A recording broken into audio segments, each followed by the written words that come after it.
Welcome to another episode of INTDL. I'm your host, Shamir.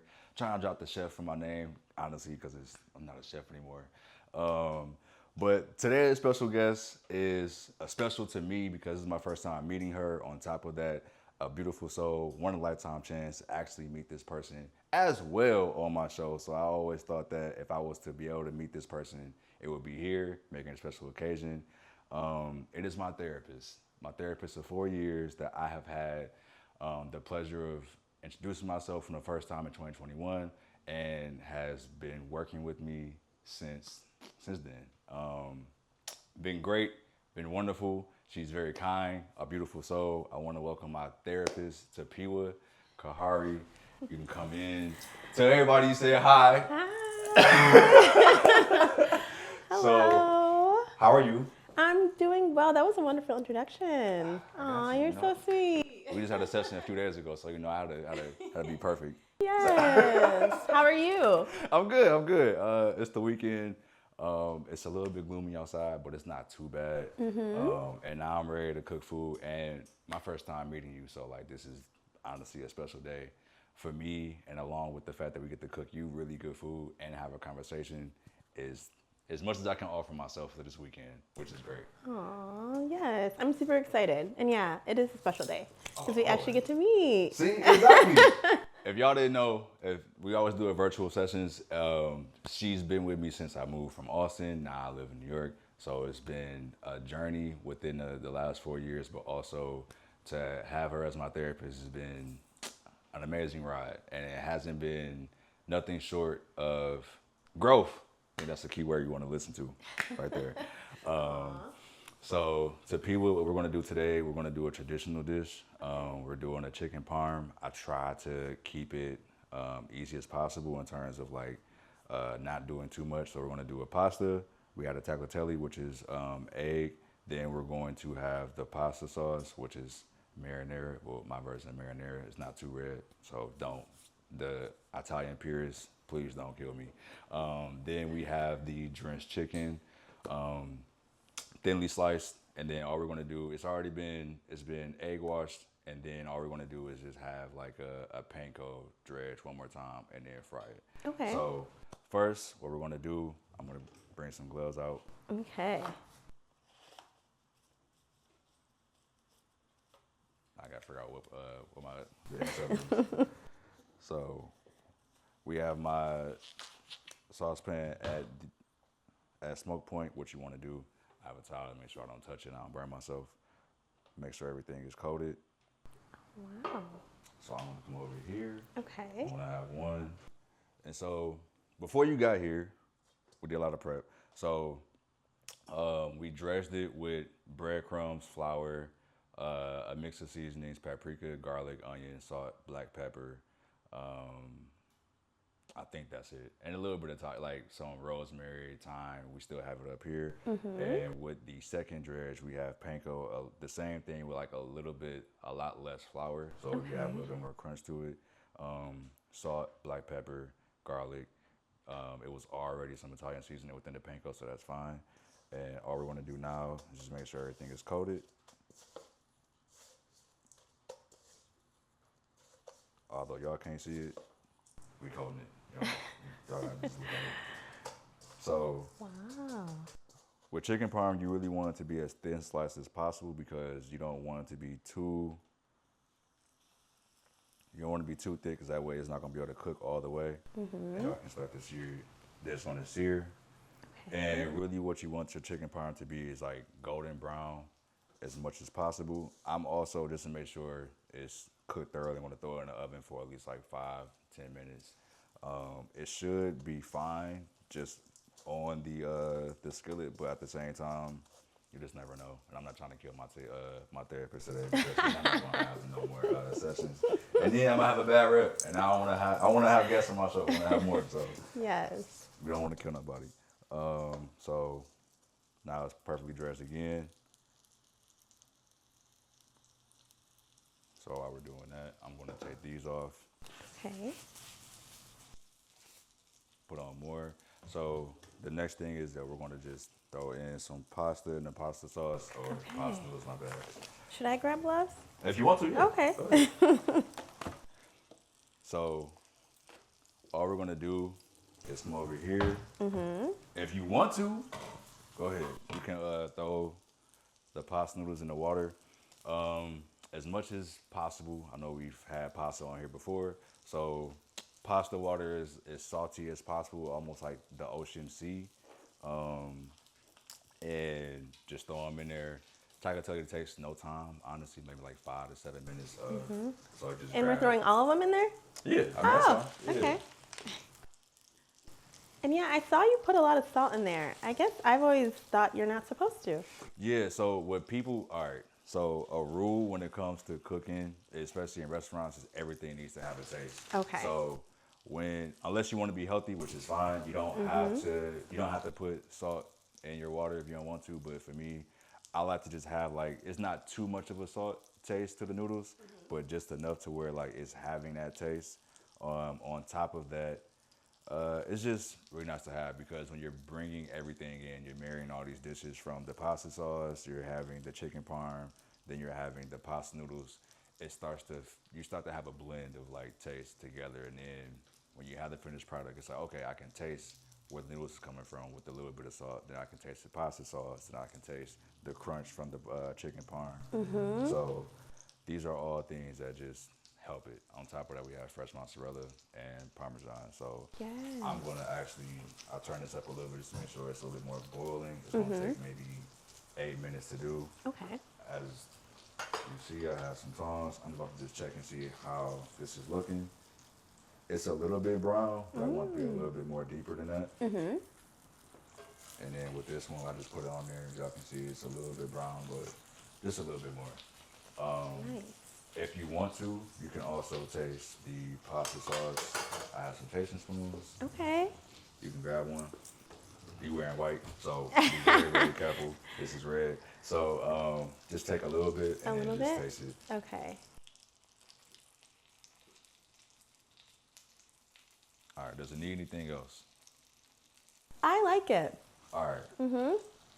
Wait, did you make that from scratch? Yeah. Oh my gosh. Before you got here, it's a whole bunch of Roman tomatoes I had cut. So I cut up about, I don't even know how many I cut, Derek. I swear. He was watching me do it, so I think I cut up like maybe like 8 to 10.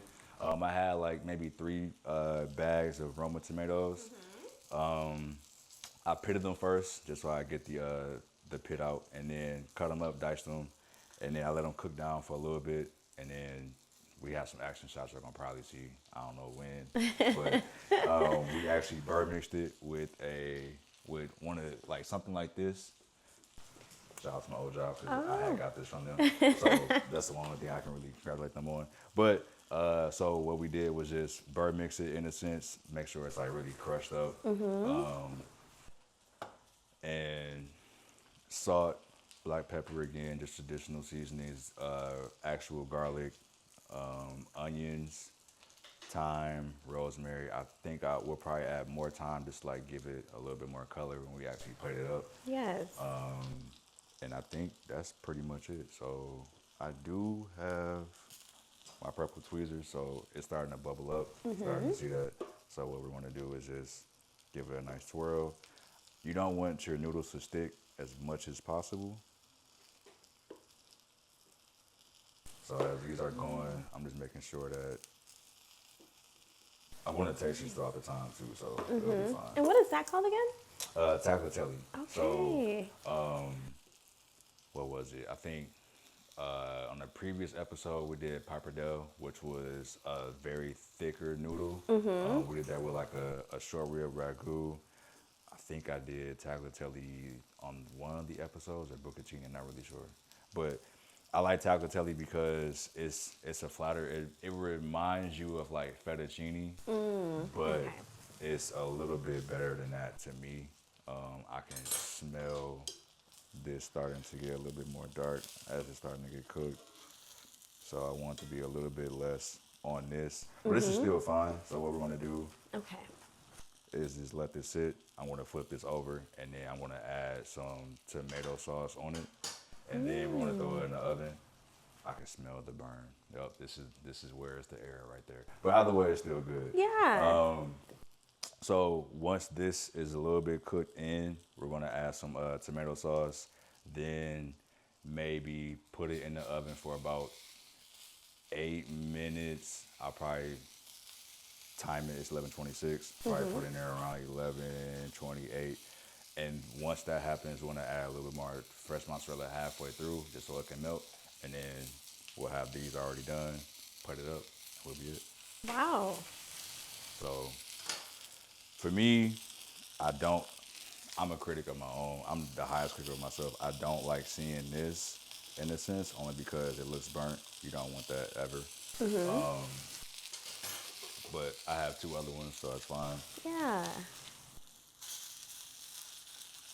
And I need this.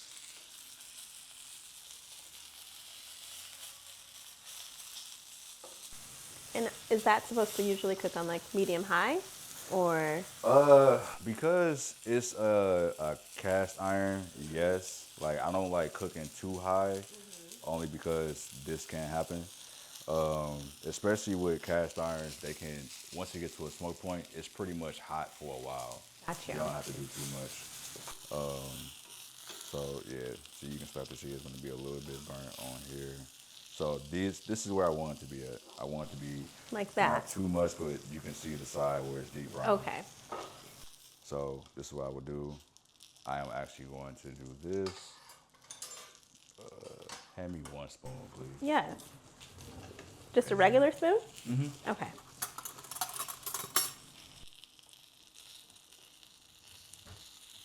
So I want to add a little bit of olive oil, just so it can coat a little bit better before I put it in the oven. There you go.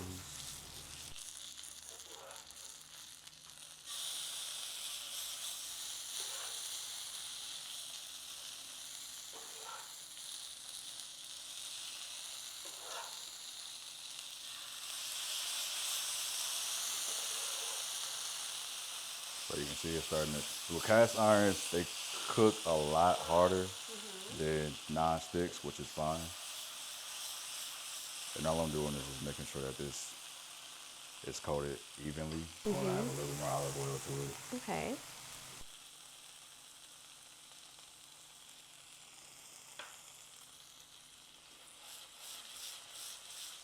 So that way I'm just making sure it doesn't stick all the way through. And then once we get done with this, I'm actually going to, I might stick to a non-stick, but I'm not really sure. It'll still be fine. Because you can put that in the oven, right? Okay. I'm gonna do one more. I want it as saucy as possible so it doesn't get too dry.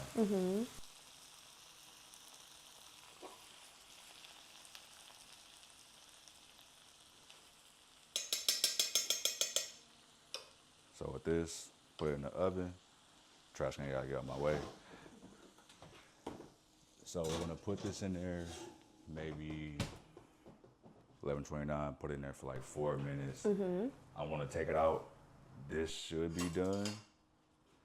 I'm gonna turn this off. So for me, I like to always test my noodles to make sure it's at least like, it's going to be at temp, but make sure it's done. I don't want to be too hard, because then you come back and you're like, hey, the next session, you're like, look, I don't want to be in your show every day. So these are pretty much done. So what I will do, and what I'm going to do, bring this over, put this in the sink. So I'm just going to pour this out. I'm gonna still leave a little bit of water in because I'm actually going to make this like a sauce dish. Oh.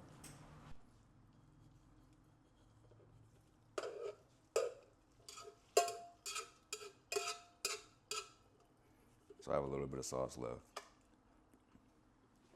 Or a little bit of like pasta water left. This is still hot. Put this in here. So for me, I usually my golden rule is usually once I cook it, I put it in like a sheet pan and cool it down, put it in the refrigerator just so like I can have it on hand. But today, since everything is going to be cooked all together, I'm just going to put this over it so it doesn't stick to the noodles. I don't want it to be too sticky. Mix it around. I feel like I've been cooking noodles wrong. No, I mean it's never. Nothing is ever bad how people do it. It's just like when you work in restaurants and like I worked in a restaurant. I also worked in a I don't know what you want to call it. I worked at an airport, so it was a company called Doe and Co. So what we did was we would cook it, and everything had to be within the compliance of regulations with the airline. So like what we would do is we would turn this off. We would cook it, and then we would pretty much like flash freeze it in the refrigerator so it can stay as cool as possible. So when we have to plate up and stuff like that, it's fine. And also, it just keeps it in a better storage because, let's say you don't want to you just don't want to make a mess, or you don't want to you're cooking noodles and then you're like, okay, well, it's gonna sit there on the stove for a while. So if you put it in a sheet pan and you throw it in the refrigerator, it gives it a little bit more shelf life on top of that, and it's already been stowed away for a little bit until you want to like put it into a baggie or something. So what you can see, I'm gonna probably add a little bit more olive oil.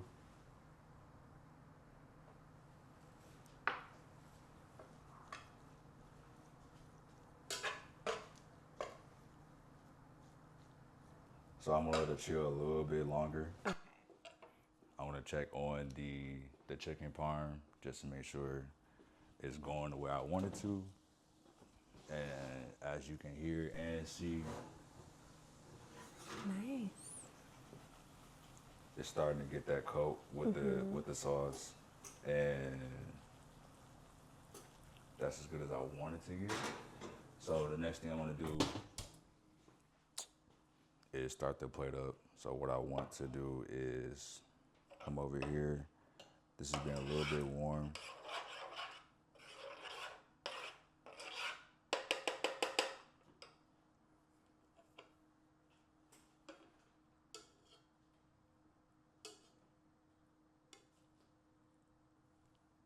Y'all can see the smoke coming out. It's crazy.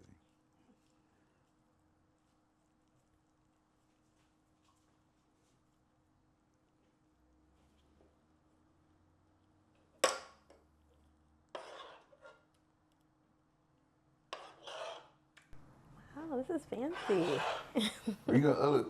It's the first time we gotta make sure everything looks good, perfect, just for you. So Thank you.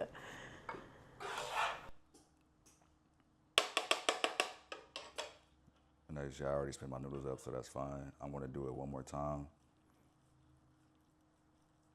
I just want to get at least the sauce in almost every single corner of the pasta. Okay.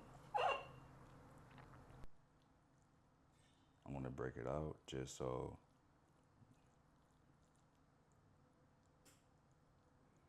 And build up when you want to plate, want to make it look nice. Build up like we're doing right now. Next,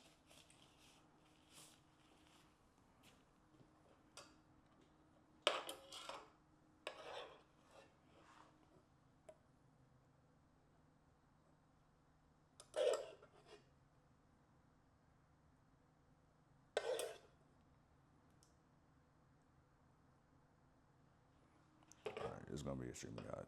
So,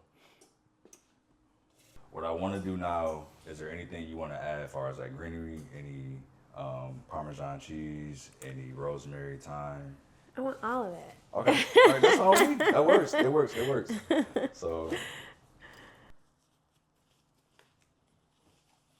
what I want to do is, I'm not going to cut the thyme because I feel like I can just pluck it and then that'll be it. Yeah. So usually with thyme, you just come down, rip the leaves.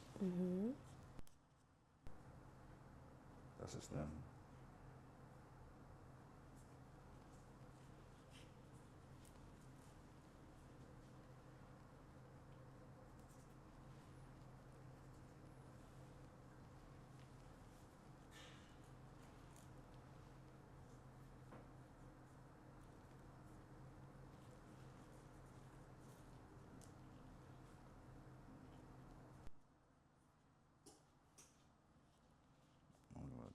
just a couple stems out. So.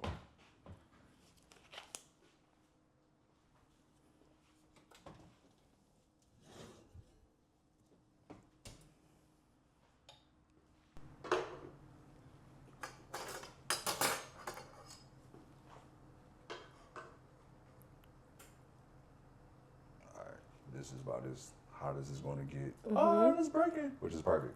Yeah,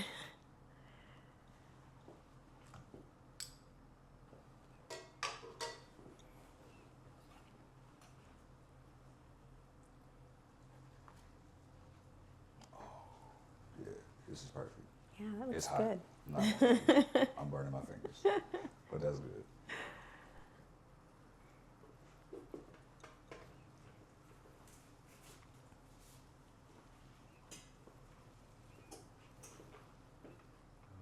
That's off, and y'all can hear it pretty much just screaming at me on this side. Mm-hmm.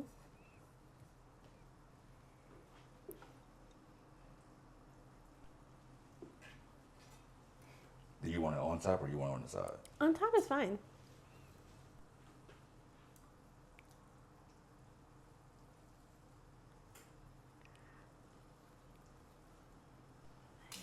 Y'all gonna call me messy, but I think when you gotta be messy a little bit just to have a good dish. Yes. And so what I'm going to do now is I'm going to take this cheese off the rack just a little bit. I am going to cut some rosemary up. Just a little bit. Mm-hmm.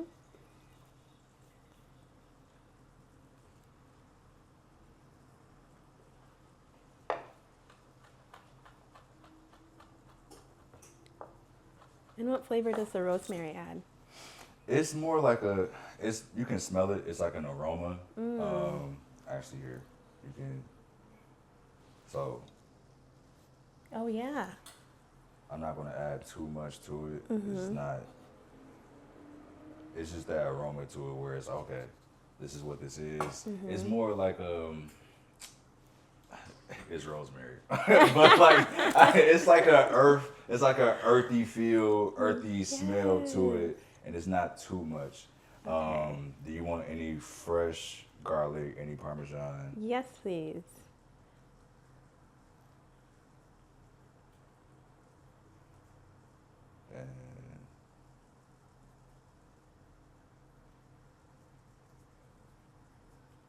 All right. So next, we're gonna come over here. Okay. Grab a fork for me, and that was yours. So. Yay! Oh my gosh. It's a tradition on the show where we name the dish. I know it's as traditional as it can possibly be with a chicken parm.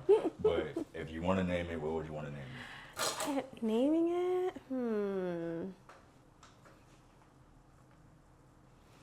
That's a good question. I'm thinking. Hey, look. Take as much time as you need. Tapiwa's Parm. I like that. The TP. Now we TP. I like so, it. Go ahead and try it out for me. Okay. And then let me know what it tastes like. It can go anywhere. I mean, it looks wonderful. The look is everything. But yes. The taste is even better. So, okay. What does it taste like? It tastes amazing. Great. Like everything tastes so fresh. Oh my gosh. Chef kiss. So we have Tapiwa's Parm. Everybody is noodles, pasta sauce. My own version of marinara is not as rare as I want it to be, but it's fine. The chicken dredge, which is panko, breadcrumbs, and as well as a little bit of Parmesan within it. And y'all see me burn the chicken just a little bit, but the burn don't matter when it's covered in tomato sauce, so really, it never happened. And we got thumbs up from my therapist, which is amazing. Yep. We will see y'all in the second half. So, thank you.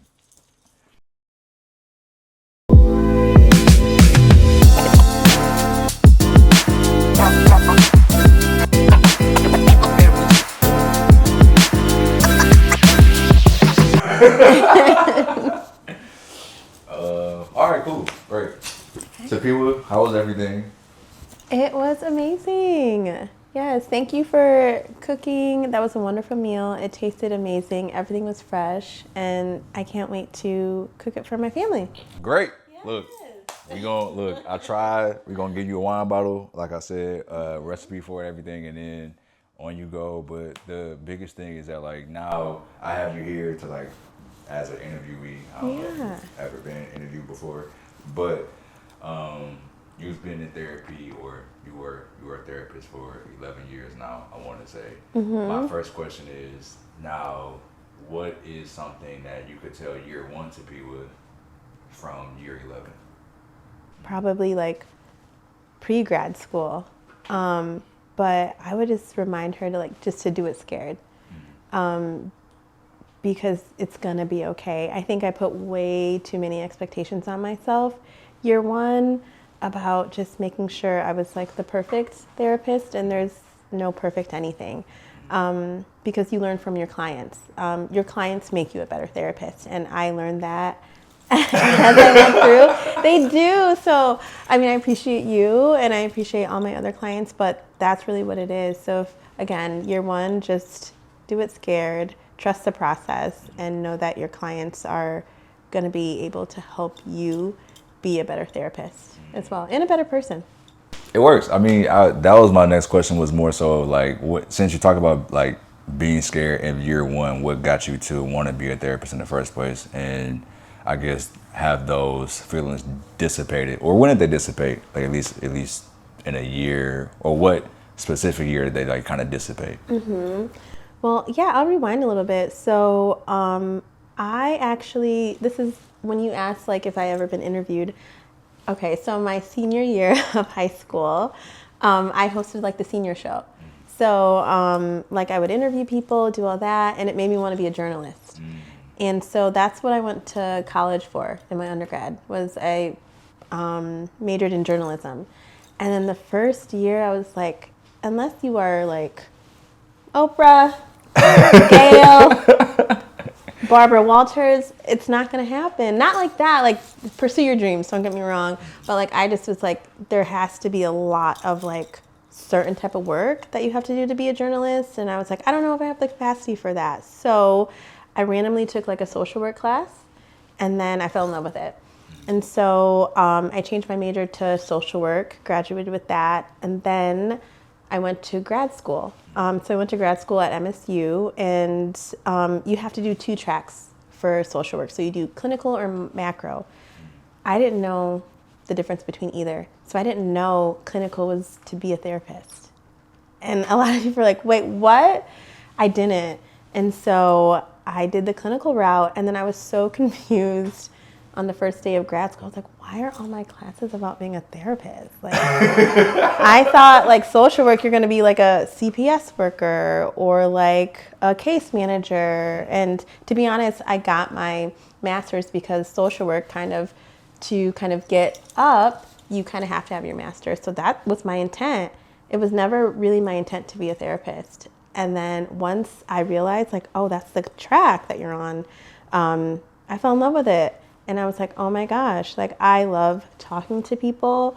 I enjoy just people being vulnerable enough to allow me in their space and their life and their journey.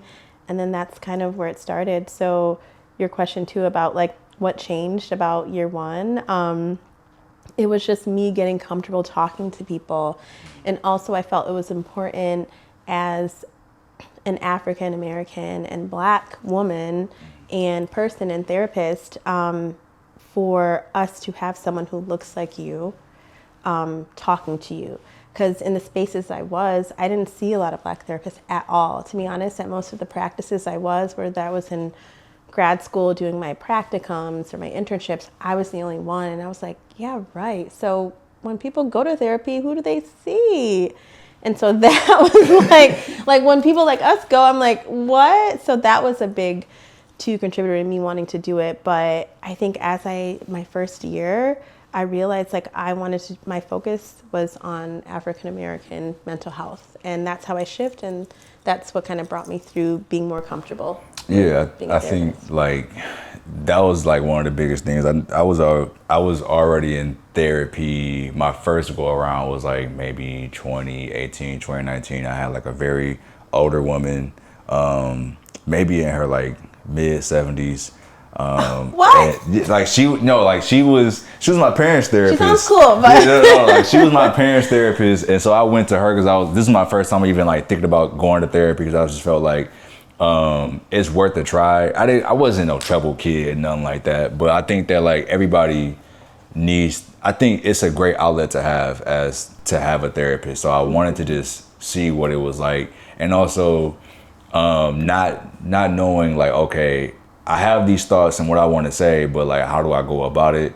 And some things you just don't want to divulge like your parents or even your peers. So it's like, okay, where do I go with these things? And so that's when I first started until like she got sick. And so I was like, okay, well, now I got to figure this stuff out on my own. She kind of like gave me the weapons to arm myself to like really understand how I can go about thought processes, what I can do, what to say, and how to say it. But I think going into 2021, I think I was without a therapist like 3 years, and it was fine.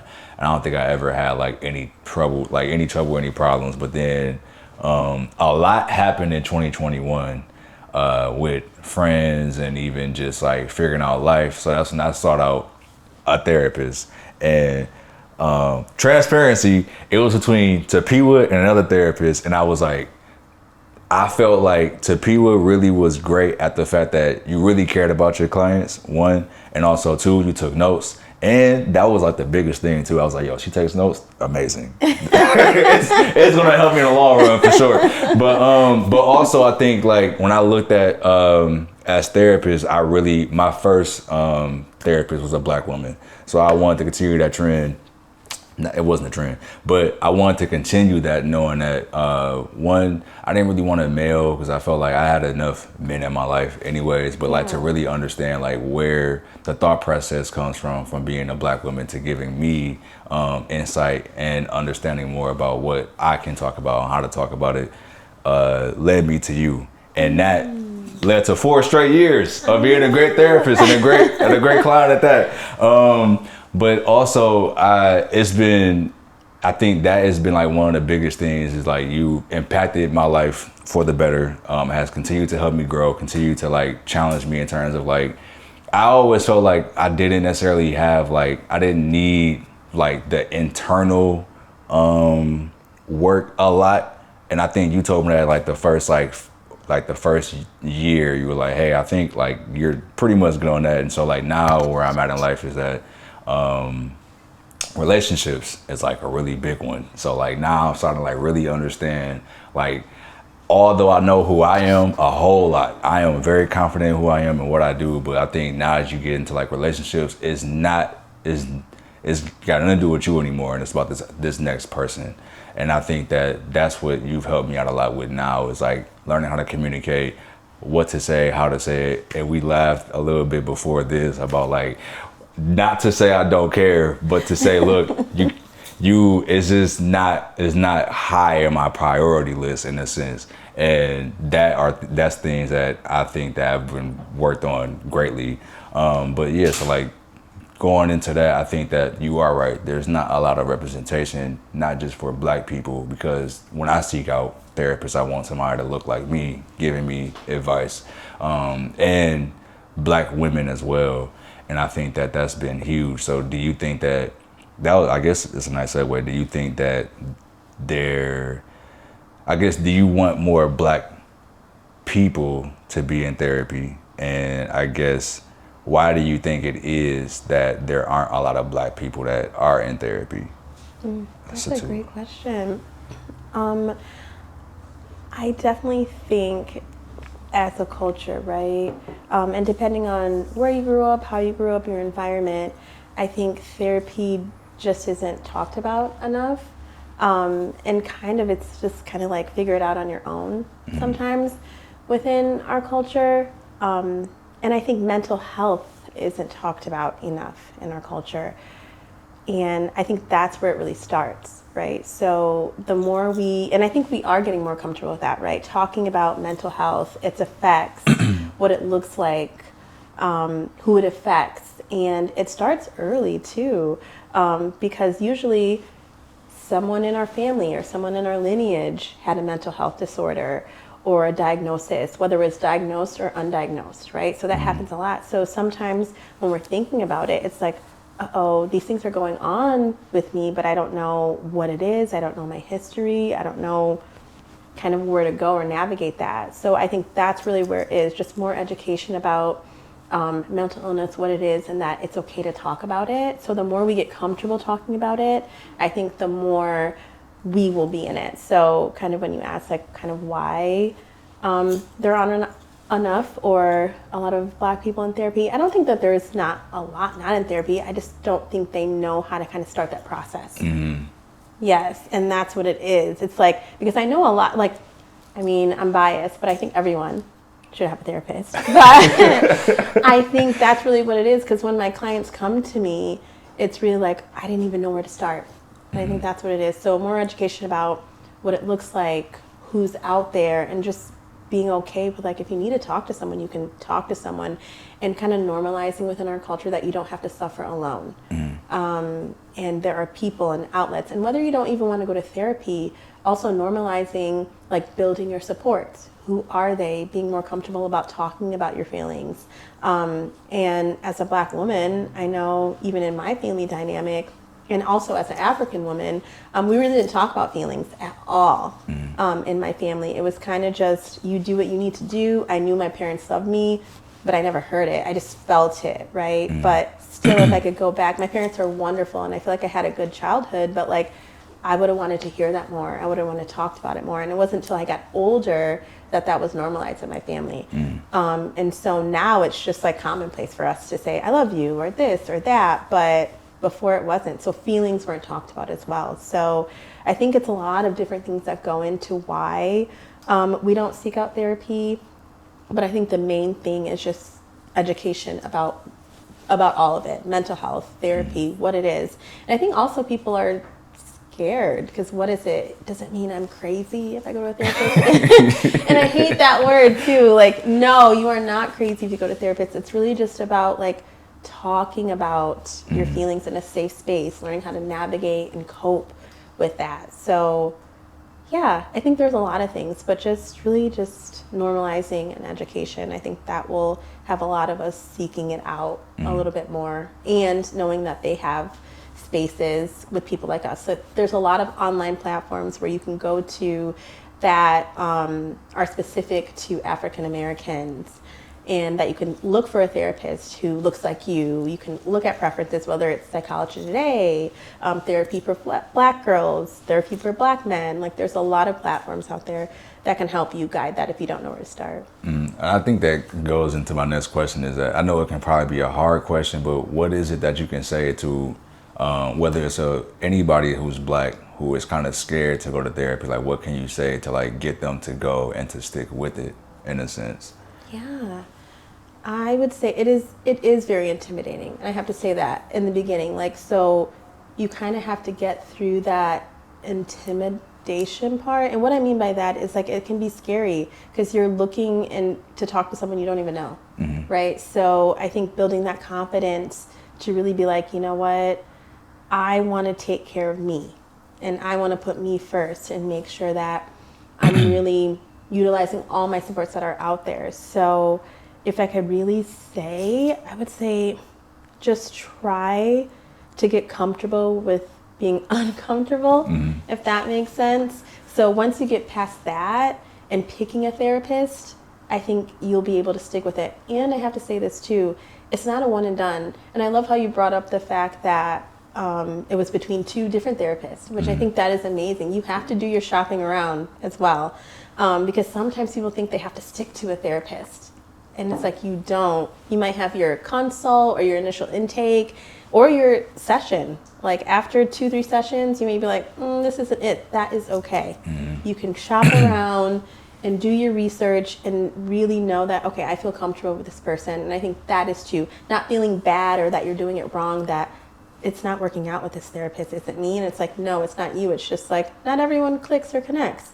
So keep going. You will find that therapist, but it's really about getting comfortable with being vulnerable and talking about things you probably never talked about before in a safe place. Yeah, and I think like that's one. Cause I found you on psychology today. First off, put out there, and I think that another thing too is that like it does cost, but because of Michigan and state insurance, that it does come free if you find one that's in the network, and that does work as well. Knowing that therapy does not come like cheap, which is huge, but also I think that that's another it plays a part within it. And like you said, like being African American or even like being black, it's like a stigma. I hate using the word stigma, but it's like it's frowned upon because like you said, it's like you look crazy, or it's more like, why do I need to have a therapist? Like I'm fine. And it's like, just because you said that, I know you're not fine. Like Exactly.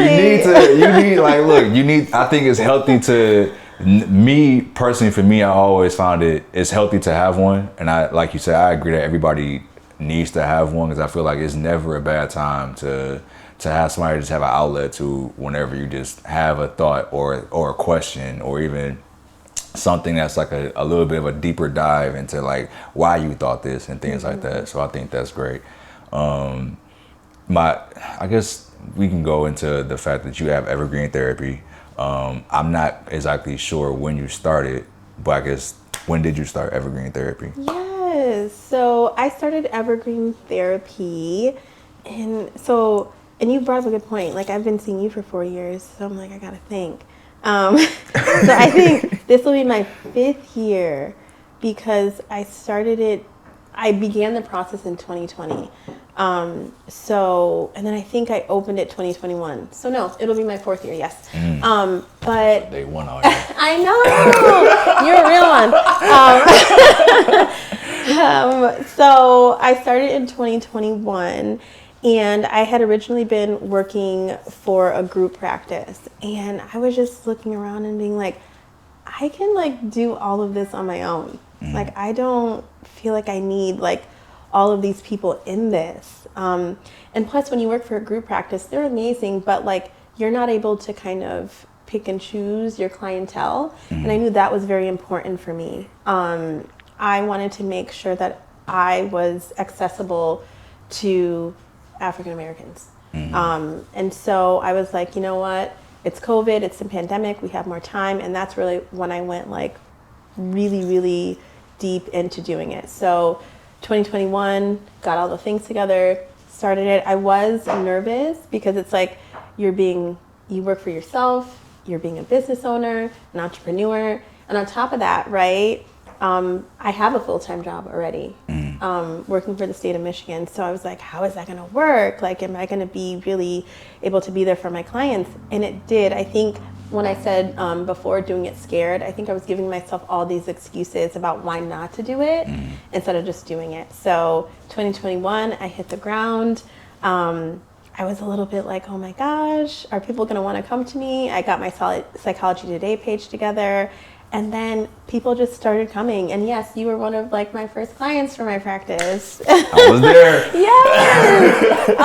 And so it's just been an amazing journey. But yeah, so in it for 4 years, it's only growing. And I love that I'm able to kind of just tailor my practice, evergreen therapy, to how I want it and what my clientele looks like, and being able to just be a part of people's journeys. But yeah, so 2021, that's where it started. And I always knew I wanted to have my own private practice once I got into therapy. So I could kind of dictate what it looked like for me, working for myself, and just being able to be accessible to people who are really in need. First off, congrats. Secondly, thank you. I didn't even know I was a day one until we just got this question out the way. So I think that's great. But I think like now the question is, you speak about like wanting clients and things like that. Like, what do you look? It's not trying to get you in trouble, nothing like that. But like, what is it that you look for in a client when you're wanting to take them on? Because I remember when I first reached out, I think it was during the holiday season too. You were like, look, I have an opening, but it's not gonna be until January, just so you know. And this is like early December too. And she be traveling. Just put it out there like, yo, she be jet setting. So you gotta find her at a good time. But no, she's very available to her clients. She even has weekend times too, which I didn't know until a few weeks ago. But no, like what is that you look for in your clients, and like what is it that you like want to special, or not want to, but what do you specialize in when it comes to your clients in a sense? Yes, that's a great question. So for my clients, I always, when we're doing that initial consult, it's just about your willingness to want to learn about yourself, one, and want to start this journey. So it's about just being open, really, and curious about what therapy is, what you need.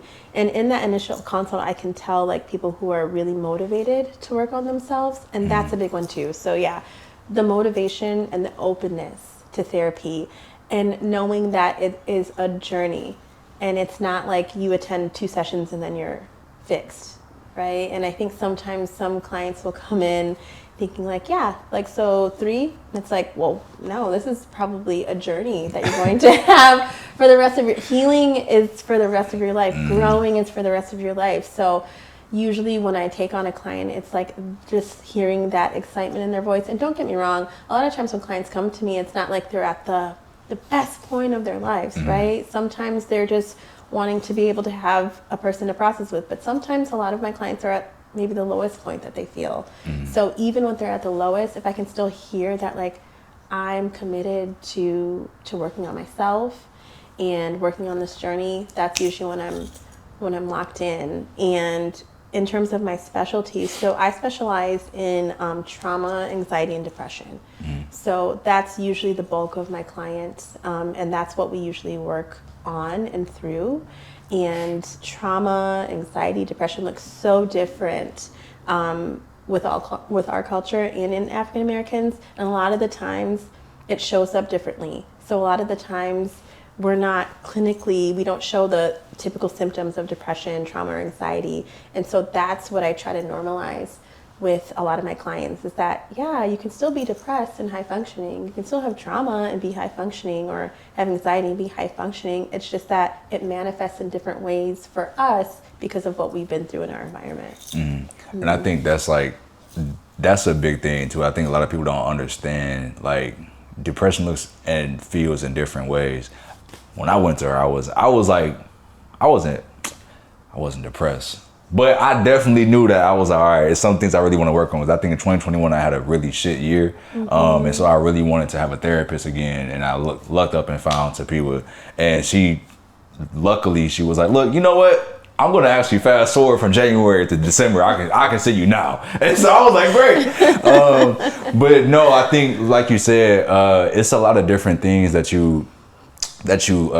when it comes to our emotions, or even depression and things like that, it looks different for everybody. And I think that's one of the biggest ways. It's like, what does this look like? Because some people are very high functioning, like life looks great, but inside they're in turmoil, or they're going through a lot, or it comes out in different ways, whether it's being in a shell, or you're not doing anything, or maybe you're eating a lot, or maybe you're running a lot, maybe you're playing games a lot, maybe you're working harder, maybe you're not working. It's different ways. So I think those are things I also like wanted to learn more about myself too. Is like, okay, like, what is it that, like, for me, depression is like, I'm not talking to nobody. I'm distant. Like, when I'm depressed, I've been depressed a few times, and I'm not ashamed of it.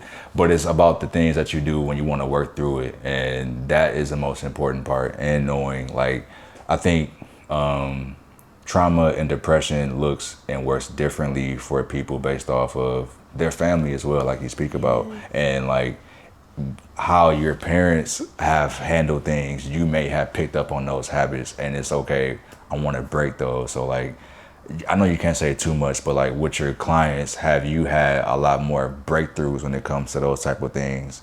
And yeah, like, just going off of that, how many breakthroughs have you had with your clients, and how successful have they been afterwards from you? Yeah, and I appreciate you for being so vulnerable and open about like your mental health. I think that's very important for people to hear. And I'm really proud of you as well. Thank you. But I think with a lot of my clients, I really start with kind of just psychoeducation about like, it didn't start with you, right? So I like how you brought up the parents. Like, our parents are our first teachers, right? And so our environment, that plays a lot. How we were raised, that plays a lot. And it didn't start with you. Like, sometimes we're predisposed to a lot of the things that we go through, and it's out of our control. So really talking to my clients about, okay, how did you grow up? What happened? I like to do a timeline about events, right? And trying to pinpoint, like, well, this happened here, this happened there at such a young age. And as we know, things that have happened when you're a child or an adolescent shape yourself and your brain. So that's how you're usually going to operate for the rest of your life, right? And so just really getting my clients to learn that, like, these are the reasons that you operate that you do, you react the way you do, and you show up the way they do. It's not your fault, but it's still your responsibility to be able to cope and navigate and process through what's happened to you. So a lot of the times they have those breakthroughs of like, wow, I didn't realize that when I was 5 years old, this happened, and this is why I close off, or this is why I react instead of responding now in my adult life. And when they really understand that, they're able to make those connections and be like, yeah, I will be able to cope through this. Now I understand why I'm just not this, like I'm just not this person. And what people tell me about myself, like a good one is like anger. A lot of my clients show up, a lot of their symptoms of hurt, sadness show up as anger, because that's the most accepted emotion, right? Or that's typically what we tend to see, depending on what you've been through. And when they realize that, like, anger always has a buddy, right? Like, you're not just an angry person. This is why it's showing up like that. And they're like, wow, right? So it kind of, you see them like, okay, like this is making sense. So getting back to your point, just helping them understand that everything that you've been through has got you here, and that we just have to figure out how to cope and process and navigate and help you continue to get through it. And typically that's the biggest thing a lot of my clients say, is that, like, you kind of help me pinpoint like things that have happened to me prior to this point, my childhood, my experiences that led me to here, or is why I'm like this. So I think that's the biggest thing, just understanding your history and what you've been through to be able to navigate your healing journey and your therapy journey. So yeah, I think that, like you said before, it's a never-ending journey, and I think that that's one of the biggest things you have to take away from being in therapy, is that I think it may be times where, like, you may be like, oh yeah, I'm good, or like the therapist may say you're good, but like, do you like always recommend like, hey, look, I don't need to see you anymore, or like, what does that look like for you with your clients? yes, and I think that's a really good question, because everyone's like, well, am I in therapy forever?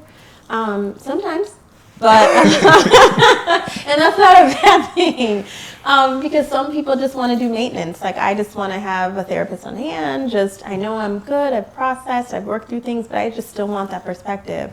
But I always remind my clients that, like, the goal is for us to be able to, like, part ways, because that means that you're able to take the skills that you've learned here and actually put into action and incorporate in your day-to-day life, to where you're able to manage on your own. And that's a success for me. So the goal isn't for me to see you forever. I would love to, but it's for you to be able to take those tools and move on and heal and grow however you want.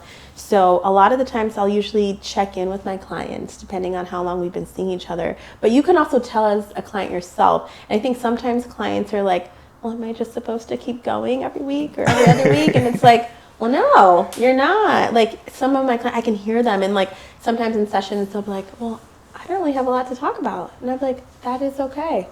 Like, that means you're healing and you're actually using the steps outside of session and what you're learning and coping with, and you're using it and it's working, and you're healing and you're going into your journey. So with therapy, I always check in with my clients. So if it's like, okay, you've been doing good and we're in session and you told me about a situation and you handled it very well and you told me about it from start to beginning, and oh my gosh, yeah, you're good. So usually when they're like, I think I'm okay, or I don't have anything to talk about, I'm like, well, did you want to do like, if they're being seen weekly, I'll be like, you want to go bi-weekly or maybe once a month? And that's kind of how you kind of see that, okay, like I'm healing and this is working. So that's kind of where I gauge. And making sure the client understand that it's not a bad thing. Like you're growing and you're healing, and this is a really good thing. I'm definitely one of those clients. Like, we went from like bi-weekly to a month at a time. Sometimes, I think for me, it's more so like what's going. Because I think in my daily life, I'm good and it's consistent. I'm not at all like a static person, but it comes to points where like you're like, you know what, my life is fine. I don't have, like really worry about anything. Let's like either cut it short or like we can go monthly. But I think like that's one of the biggest things is being a client is also being like self-aware and knowing, okay, I'm handling these things well and what's going on with me, and even helping others in a sense. Maybe don't get me in trouble. I just think that you can do it, but like look, don't try to give everybody advice because it's not always good advice. But no, I think like my next question is, do therapists need therapists too? I feel like everybody wants to know that because I think it's like a common question, maybe. Yes, I think that is a very common question. And yes, therapists do need therapists. Because I think a lot of the things that we hear and we process from our clients, we can't tell anybody, right? It's confidential. And so whether you're a therapist who's just dealing with things on your own, or a lot of the things that your clients are talking about may be heavy at one point, or you maybe even be triggered by what your client is saying, or there's transference or projection. Like therapists are human too, right? So we have feelings and emotions, but at the same time, it's our job, right? It's our job to show up and be there and have a non-biased way of supporting and helping your clients. But you also have to support and help yourself. So yes, therapists do need therapists. And I'll be transparent with myself. I've had a therapist in and out my career as well to help me navigate and process my own things and just things that I'm dealing with clients, because that's a safe space and confidential place that I can talk to them about, because you don't have outlets. Yes, therapists have like consultation and supervision that they can seek out, right? But in terms of yourself and what you're hearing, some of it can be really heavy. And so just making sure that you're checking like, am I okay? Because you have to be good to show up for your client. So yeah, I think it's more than okay for a therapist to have a therapist, and it's encouraged. But it isn't talked about. And I think a lot of clients have that question too, like, do I see a therapist? And it's like, yeah, at times I do. Yeah, because I feel like you've probably heard some things where it's like, all right, I might need, like, you don't need a drink, but maybe you might need one. Maybe like a quick shot, but just a little bit, or even like a wine glass or whatever. But I think like that's like, those are things that like, it's human to know that like, all right, I've heard some crazy shit. Now I gotta reel it in a little bit. But now that you're going into year 5, what are some goals for you in evergreen therapy that you want to see come into fruition? So as I'm going into year 5, I definitely want to move towards kind of growing my practice a little bigger. So transitioning into doing my practice like full time. So I can see more clients, because right now it's part-time. And also just really eventually like having other therapists join my practice. So not just me alone, but having evergreen therapy be a group practice where therapists can come in and, you know, be able to see people under the evergreen lens. And I also too want to move into like doing supervision for new therapists who are trying to get in and things like that. And to also expand, because I'm fully telehealth, right? So I see all my clients virtually. And so getting an actual office space and doing that so my clients can actually have that option to see me in person if needed. So yeah, kind of growing it into something bigger, because now, I mean, I love it. I love my clients. And again, my clients make me a better therapist, and just knowing that this is a forever thing that I'm excited about. So yeah, we'll see. Great. I think that's like, because you kind of like touched on what I was actually about to say, but like, what is it that you can say to maybe the cusp before you're a therapist or even new therapist now? Like, what is it that you can say to them to, like, to keep the assurance and confidence alive that like they're doing a good job or even they're taking the right steps to where they're going? Yeah, I would just tell therapists that are upcoming, whether you're in grad school, internship, or starting off in a group practice or even your own practice, just to know that you are doing a good job. Like, don't let that imposter syndrome sink in. Don't compare yourself to other therapists or other people. I know there's a lot. I know ChatGPT is becoming a big therapist right now. Don't let that deter you or feel insecure about what you've learned in your practice and of us having like a human to human connection that's still very needed. So again, just letting them know that you're doing a great job and the field that you're going in is so selfless and you are so needed. And your clients really recognize that whether you do or not. So yeah, just have that confidence to know that you're doing a great job and you are needed. I think that's that was my last question, but now I got one more just before we get out of here. What do you think about people who use ChatGPT or even AI for therapy? Like, do you think it's a good idea? I know what I think, but do you think it's a good idea? Do you think it's like a healthy outlet in some ways, or like, what is it that you? So I feel two ways about it, because you had mentioned something earlier that I wanted to circle back around about the cost of therapy, right? And not everyone is able to access therapy, because not everybody has insurance. Not everybody can afford to pay out of pocket for sessions, right? And so in terms of that, like, I think it's a good outlet to be able just to get perspective on certain things, right? I know it's AI, but I can't even lie. I use ChatGPT for things as well to be like, oh, how do I formulate this? Or how do I do that? So in terms of having access to something to help you with your mental health, if you're not able to have access to an actual therapist, I think it's great, to be honest. So I don't want to deter anyone from using that. But on the other hand, I still think it's very important to still have an actual therapist, because you see that human interaction, you see someone listening to you, you feel seen, you feel heard, you feel safe, and actually having to have that back and forth with an actual person, I still think that is very important for you to be able to process your actual emotions and your feelings and your symptoms in real time. Yeah, I'm about to say, because I feel like AI is great, don't get me wrong, but there's certain things I feel like should just stay humanistic in a sense, and we shouldn't run to AI for everything. And I also think that, like, it's important to know that, like, a therapist is a human therapist is the best way to, like, really understand from experiences, and AI doesn't really have experience, more so just prompts and things that's been talked about or talked to help you get through these things, and it doesn't actually know, like, what you could possibly do in these situations that could actually make it better, tailored to you, instead of just like, hey, I have this prompt, this answer, and this is what it's gotten through millions of other people, and somebody's like, well, this doesn't really work for me. So I think it's important to have that human touch and that feel to it, because more than anybody, you guys know what your clients need best, and AI isn't necessarily the greatest teacher sometimes, not for everything, but that's it. But yeah, I think that, one, thank you for wanting to be a guest on my show. Yeah. Secondly, it's great to meet you finally, because she is food to help us. So with that being said, I don't actually meet her, and she's in London, so that's even further from where I am. I'm in New York, so like it's been a great 4 years, and I'm not breaking up. Hold on now, let's stop. I'm like, whoa.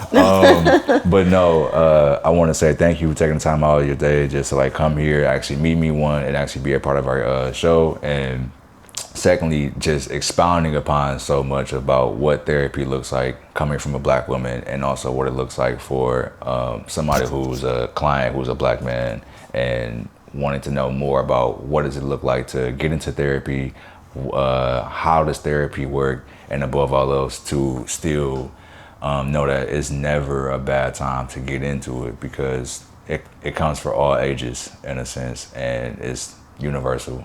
So Tapiwa, thank you so much for being on my show. I thank you for being my therapist for 4 years and ongoing and continuing, hopefully monthly, I don't know. But Yes. thank you so much. Yes, and thank you for allowing me to be in this space. Your show is amazing. I'm so excited for you. I'm like, oh my gosh, that's amazing. But also for being an amazing person and client, and I'm so happy you allowed me to be in the space with you and watching you grow. You've come such a long way. So. Hey man, 4-year all-star right here, 11-year vet of a therapist. We want to thank you, and thank you for coming to INTDO. Yeah, you're welcome. Real quick, if you don't mind publishing anything that people can meet either you or others like you. If you have anything like that you want to pub or let us know about. Yes, of course. Shout out to Derek. Yes, and also shout out to Derek. So yes, if you want to get a hold of me, you can just do a Google search of Tapiwa Kahari, and how you spell my first name is T as in Tom, A, P as in Paul, I-W-A, K-A-H-A-R-I. And you can also put LMSW, that'll probably take you right to me. But if you put that in Google, you'll come up to my Psychology Today page. And that page, it's all the information about myself, my practice, and how you can get a hold of me.